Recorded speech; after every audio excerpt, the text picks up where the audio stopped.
Before that, Porsche, Jaguar and Mercedes all took wins. Derek Bell and Hans Stuck for Porsche in 1986. Jan Lammers and John Watson in 1987 for Jaguar. Martin Brundle and Eddie Cheever for Jaguar in 1988. Maribaldi and Jean-Louis Schlesser for Mercedes in 1990.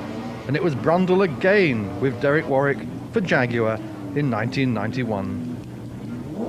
Now for Group C, read GT with McLaren added to Porsche, Ferrari and Jaguar in a world-class entry for the Monza 4 Hours. McLaren has brought back Gulf and has won the first 2 races from Porsche.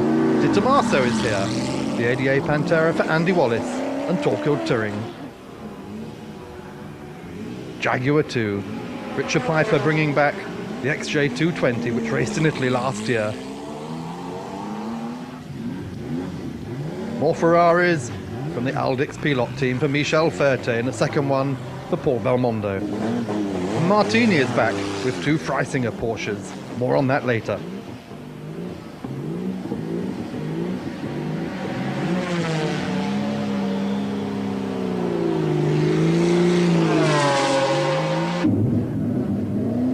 Corvette 2 coming from Brackley with 2 Augusta cars run under Keith Green. And Porsches galore, 911s and the new GT2s. West McLaren running in different colours this weekend under the Dave Price Racing team. And Stadler Motorsport GT2 winners at Daytona and Jerez for Enzo Calderari and Lilian Briner. They're looking to take their 3rd victory after being knocked out of the race at Paul Ricard. Paul Ricard winners, Paul Bedell and Soames Langton running their own Lanzanti Porsche this weekend. But there's a new kid in town in the shape of the factory-supported Ferrari Club Italia F40 GT Evoluzione of Anders Olafsson and Luciano Della Noce. We asked Olafsson, who won in the Strandell F40 at Suzuka and Vallelunga last year, to tell us about the Michelotto-built supercar.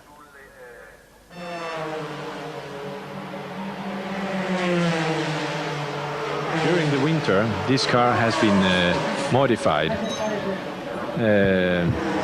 especially because some of the regulations has been changed during the winter, so we had to do some differences, especially in the aerodynamics and also the suspension. When you develop a car, you need to make, first of all, the frame, the basic chassis, as strong as possible. And you see part of the chassis is down here. This is one piece and it goes through the whole car, and it has to be quite stiff, because when you then change the suspension, for instance, if the chassis is not stiff enough, you don't get the right response. This part is the suspension, and here we have the shock absorber and the spring. And this is basically the same as we used last year. For each race we need to change the springs and the shock absorbers to find the best setting of the car. We have a 5-speed gearbox at the moment, but we wait for a 6-speed gearbox with a sequential gear shift inside. Unfortunately, we haven't got it ready yet, but we are working heavily on that. Inside we have to have a structure and a safety bar, which is down here in the roof. The steering wheel have to be like quick relief, so you must be able to take it off if some accident happens. Here in the back we have a V8 engine with twin turbos. It's now at the moment I think it's 3.0 liter capacity. We might be able to try a bigger engine in the future. We are having heavily modified intercoolers because we found last year we received the incorrect temperatures. So now they made them a different size and different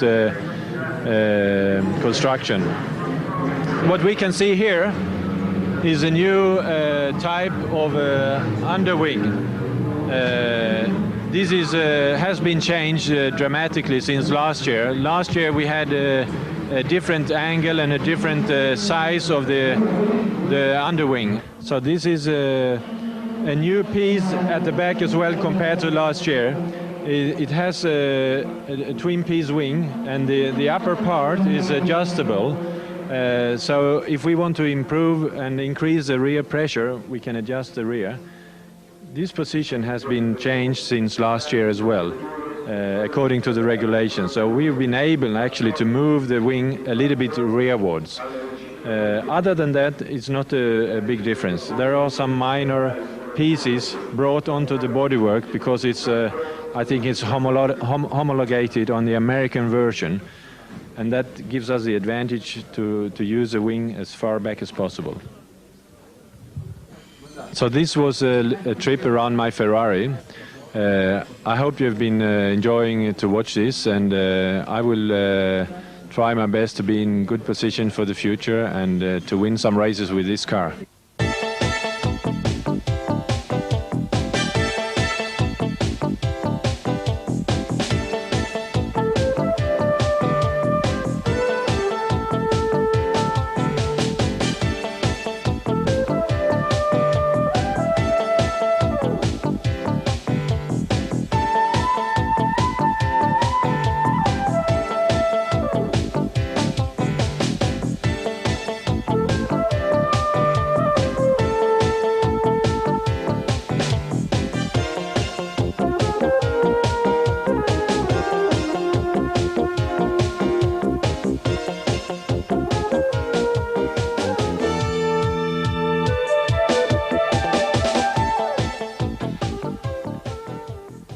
Jaguar is back for the first time since Le Mans 1993, Richard Piper's PC Automotive team debuting a single XJ220 at Monza prior to a full-scale Le Mans assault. The team had planned to run the same XJ220Cs, which Tom Walkinshaw Racing used in the 24 hours, but BPR rules demand they can only use the road-based Jaguar. Our roving reporter, Jean-Pierre Jarrier, asked Richard Piper all about the big cat.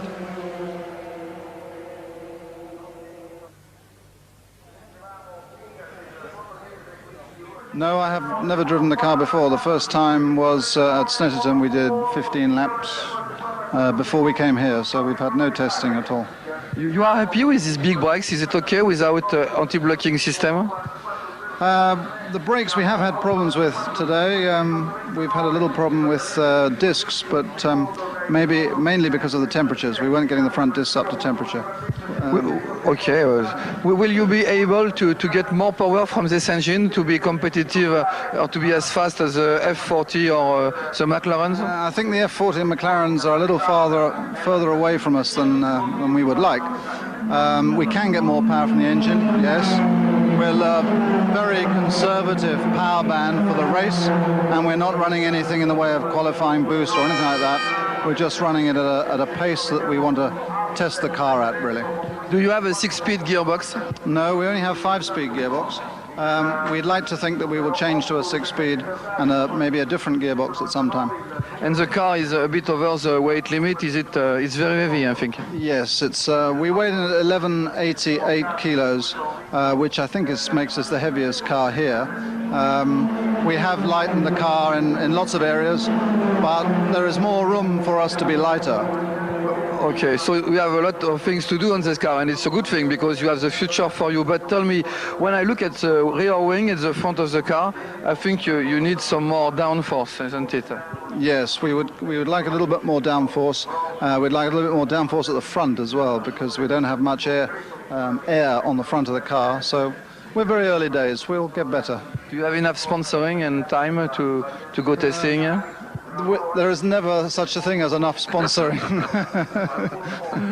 But we have enough to do some testing, yes, we do. Another welcome returnee is Martini, missing from the motorsport scene since Lancia days.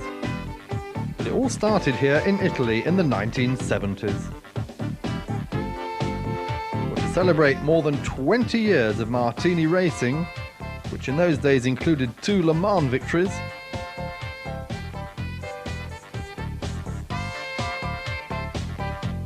days of 73, days of 76. Italian drivers Fulvio Bellabio has enticed Martini back with a two-car Porsche 911 Turbo team, joined by Henri Pescarolo, Bruno Giacomelli and Rupert Keegan, plus youngster Wolfgang Kaufmann, only just born in those days. Pescarolo, BPR winner at Montclair last year, is the senior driver with a record 28 Le Mans 24 hours behind him. 20 years ago, I was involved in the great epoch of Porsche Martini and then Lancia Martini, he told us. For me, it's a return which gives me a lot of pleasure. The Italians and Martini are back. Yes, for this race we are back into racing with these two cars, beautiful cars with Martini colors, and it's a very good opportunity for us, and we are very proud to wear Martini colors. Bruno, you've raced with Martini before? No, this is my first time, and for Fulvio too. It's the first time for us, and we're very proud of it.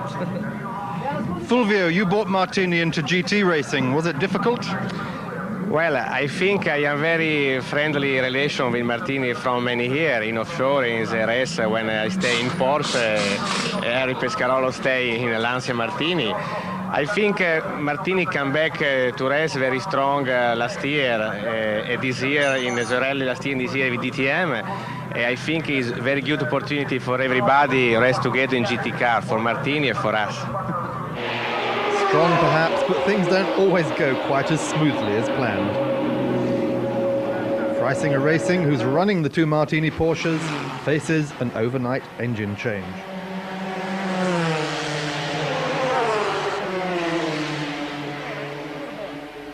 One of the others, Rocky Augusta's Callaway Corvette team, is looking for pole position again in GT2, and he's brought along the family collection for luck, most of these ridden by Giacomo Agostini. The motorcycle and helicopter family member drives the number 4 car. These are replicas of the Callaway Corvette, run to such good effect in the BPR series last year by Reeves Callaway and driven by Boris Said. While another Italian who knows Monza well is local hero Almo Capelli. In the number 2 Corvette, the Milanese took us on his qualifying lap aboard his GT2 division Chevrolet.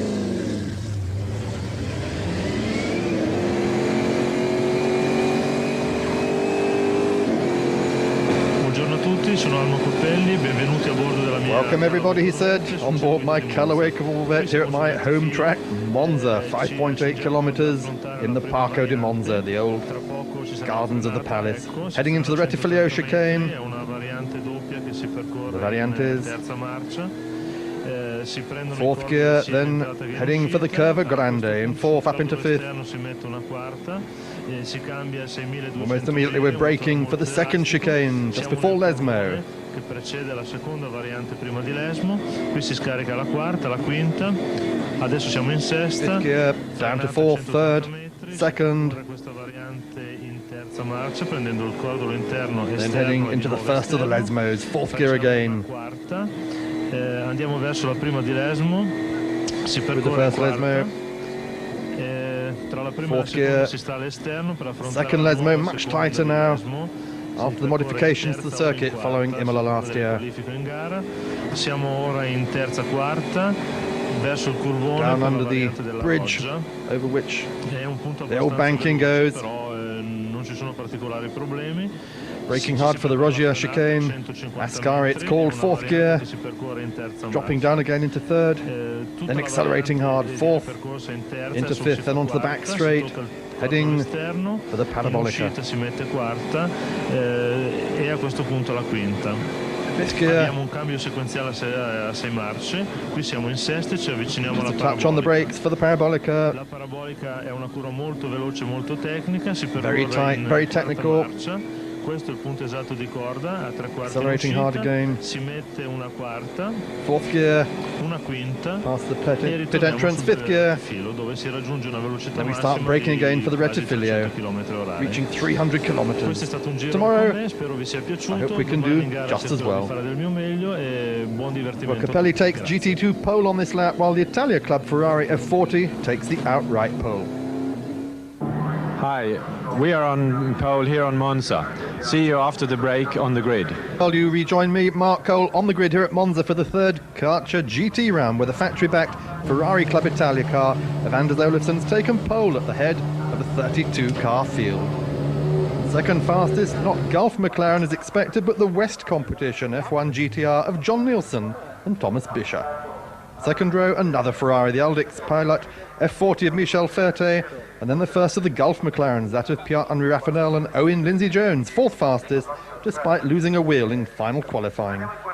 Jerez and Paul Ricard winners Bellem and Sala could not better fifth around the Autodromo, but still almost 1.7 seconds quicker than the BBA McLaren of Jean-Luc Maudy, Larivière, Pascal Fabre and Laurent Lecuyer. ADA's Ford NASCAR-powered Di Tommaso is here for Wallace and Turing. And then the first of the Porsches, that of Jarier, Wallick and Bouchou on row 4, while Capelli made the fifth row after taking the 450 GT2 car to pole for his class with the Eurosport camera on board. The pace lap, and Ferrari leads the field. Olafsson showing with Luciano Dellanocci. Their car a staggering 1.6 seconds quicker than the fastest McLaren, prompting McLaren designer Gordon Murray to remind us that this is Italy and that's a Ferrari. Our camera car for the race will be Franz Conrad's Porsche 911 GT2, which the Austrian driver is sharing with Dutchman Bert Plug. They qualified fifth in the 450 horsepower category. Behind the front five rows, Corvette, Porsche, Ferrari and the debuting Jaguar. Richard Piper and Melindo Giacobelli qualifying 24th, but as we heard, with a lot of development work still to do on the XJ220, a car which raced here in last year's Italian GT Championship.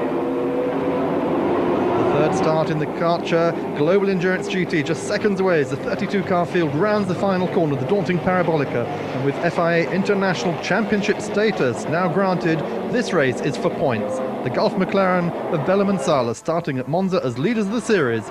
Olafsson and Nielsen control a remarkably orderly field. They take the green lights and the Ferrari gets its power down, but just look at Capelli's start from the fifth row, taking fifth place after 100 metres. On board with Conrad, fighting with Augusta's Corvette. Into the first chicane, Rettifilio. Ferrari, McLaren, Ferrari, McLaren, McLaren. And then that Corvette, amazing. On board, fighting with Conrad behind one of the Ferrari F40s. With a fast Curva Grande. And braking hard for the second chicane.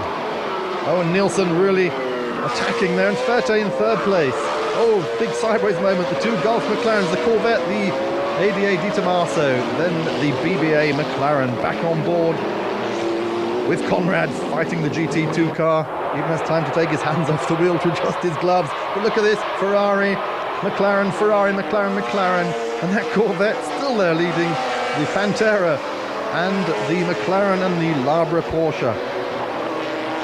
Capelli still up in sixth, Bob Wallick in eighth for Labra. Ferrari, McLaren, these two cars breaking away now, perhaps Olafsson and Nielsen, the two fastest drivers in the field apart from Boucher, who's not yet at the wheel. And Ferrari, McLaren, Di Tommaso into sixth. Capelli now falling back into the clutches of Bob Wallick and the Martini cars. That's the one of Rupert Keegan.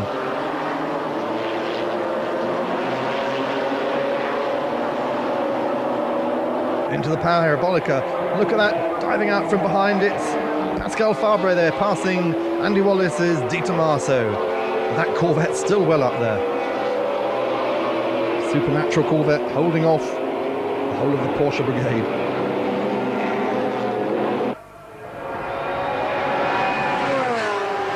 Down the fast straight here. 195 miles an hour from the McLarens and the Ferrari. This Ferrari, although running in GT1 perhaps more than 650 horsepower, if you have increased weight you can have a little more power. Many believe it has 700 horsepower available.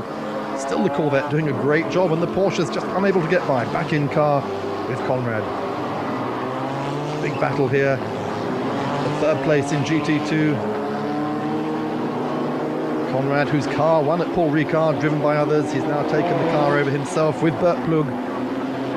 Car that did so well at Daytona, but this is the man who's really the star at home for Ferrari. Ferrari, McLaren, John Nielsen still pushing this Dave Price Racing McLaren so far ahead of the Gulf cars. The Gulf car there of Raffanel coming up through Di Tommaso, and look at this. Bob Wallach makes a big move to get by the Corvette, but no, he cannot quite do it. Still very little more power than the Corvette, but wider wheels pushing that GT2 car up into the GT1 class for Labra competition. Still runner-up at the first 2 races of the year. This big battle, Capelli blocking those 2 Porsches behind him. There's nothing they can do, but yes.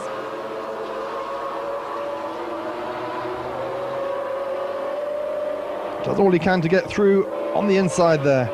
Angelastri and Von Gartzen in the Harold Gross-run Porsche 911 Turbo.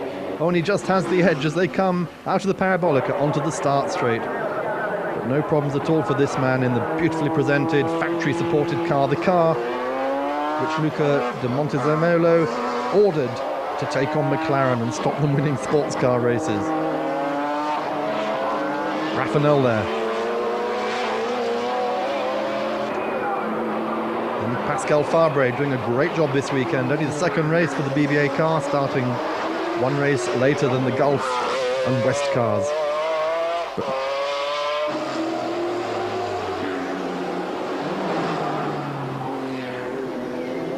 Rupert Keegan, former British Formula 3 champion, the man who hasn't raced for some 2 years. Now really back in the harness. Right up in the front run of the field, throwing that car over the curbs. The Corvette gradually falling back now. Maybe some problems, the team worried about the rear differentials. And there's smoke coming from that car indeed.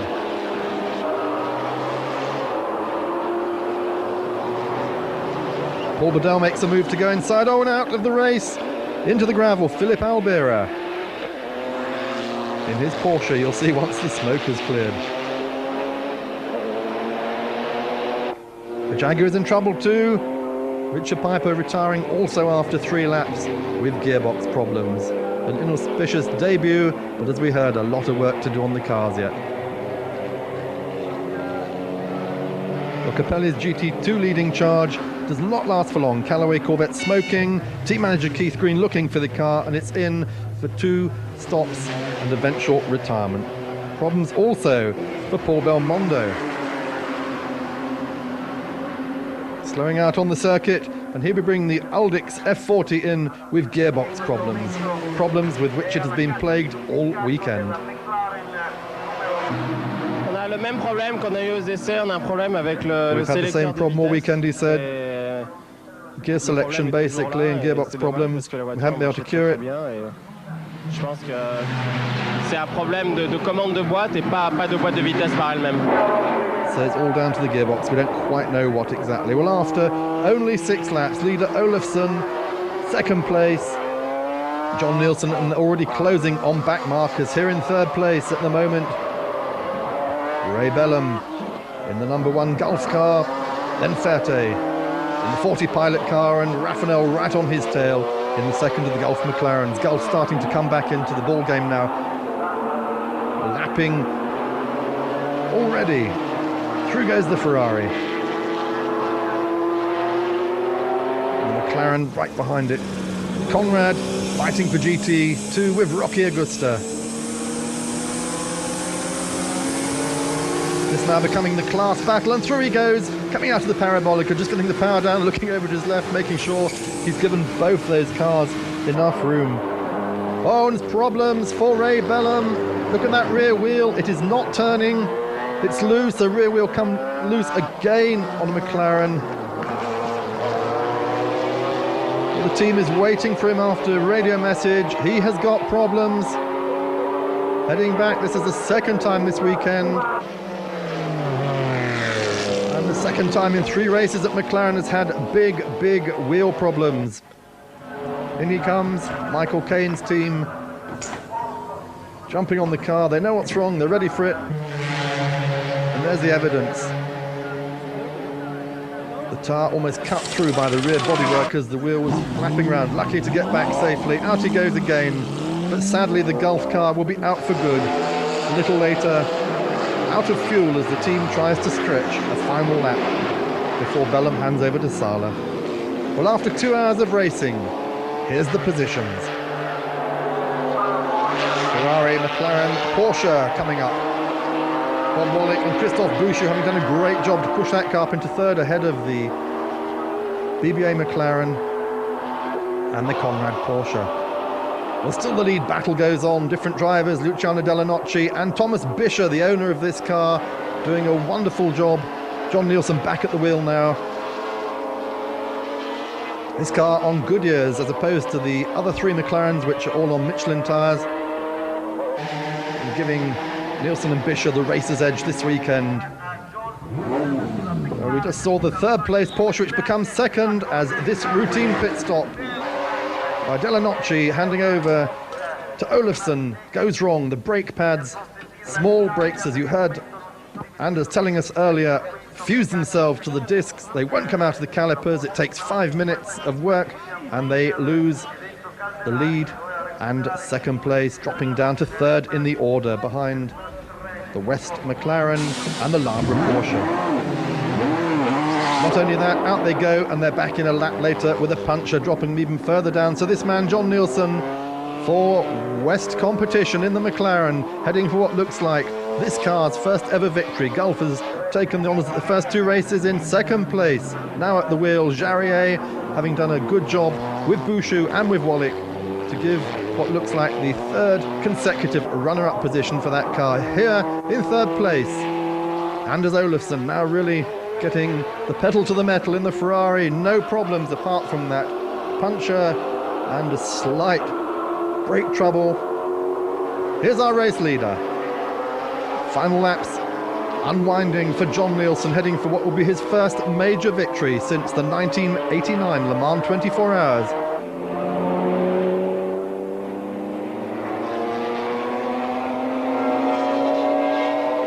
Final lap, checkered flag is ready, and it's a historic victory for John Nielsen and Thomas Bischer, the Dane and the Swiss. Leading home Jarier, second for Porsche, and the Ferrari F40 just 1 lap down. After a thrilling Monza 4 hours with 3 manufacturers fighting out the honours. There's Jarier. This car still waiting for its GT1 650 engine. And there's the third place man, almost unlapping himself on the final lap, but not quite. So great debut for Ferrari. What's going to happen at the next race at Jarama this coming weekend?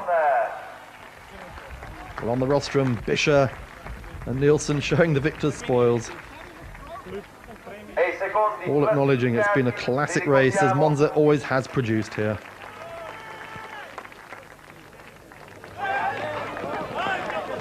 So for Dave Price Racing, a well-earned victory. And don't forget Goodyear either, great work they've done on this car.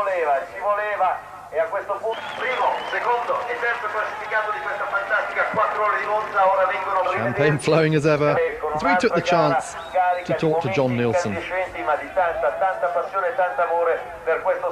Grazie a tutti coloro che hanno partecipato, tecnici, meccanici, oltre che naturalmente piloti, a coloro che non sono stati fortunati, soprattutto a coloro che ci hanno fatto vivere momenti elettrizzanti in 4 ore. Una gara partita alle ore 12:27 e conclusasi alle 16:20, liberata per lasciare spazio ai piloti del campionato italiano di Formula 3 che si preparano a scendere in pista, italiano 1995, così come John Nielsen, a great victory here at Monza for the team. Oh yeah, I mean Monza is a nice place to come to, and to win the race is just fantastic.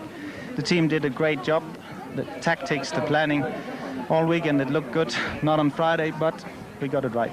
It looked all weekend if Ferrari was going to win.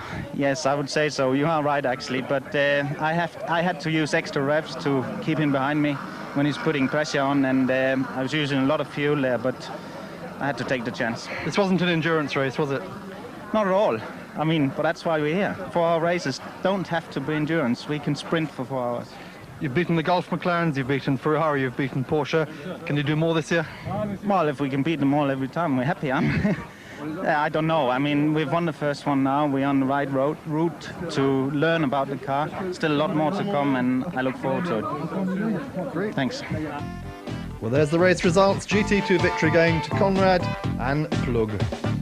This has been Mark Cole. This has been the Karcher Endurance GT from Monza. Labra drivers now leading the global Endurance GT. Join us for the next race.